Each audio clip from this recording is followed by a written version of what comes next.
To put someone on the spot. To ask someone a question or request them to speak or make a decision suddenly, especially in a situation where they feel pressured or unprepared. So, Alex, what do you think we should do? Meaning? To suddenly ask someone a question or ask them to speak, decide, or take action when they are not prepared, often in front of others. Examples. The teacher put me on the spot by asking me to answer a question I didn't study. During the meeting, the manager put Sarah on the spot to explain the delay. He was put on the spot and had to make a decision right away. Conversation example.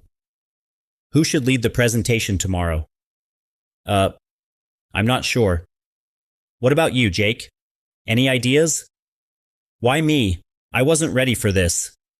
Origin. The idiom alludes to the bright spotlight used in theaters to focus attention on one actor. The phrase dates back to the early 1900s. Modern use. We use put someone on the spot in everyday conversations, meetings, classrooms, interviews, or any situation where someone is asked to respond unexpectedly in front of others. Let's go around the room. Tom, what's your take? Relative expressions. Similar expressions. Call on someone. Cold call. Put someone in the hot seat. Opposite. Give someone time to think. Let someone off the hook. Ease someone into it. I wish they'd give me time to think. When to use it. When someone asks you a question without warning. When you want to highlight someone and get their opinion. When a decision or response is needed immediately. When the person may feel pressure or embarrassment. What do you think?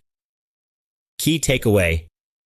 Putting someone on the spot can bring out honest answers, but it can also bring on nerves. Remember, be thoughtful, be fair, give others space when needed. Brought to you by Idioms Rock.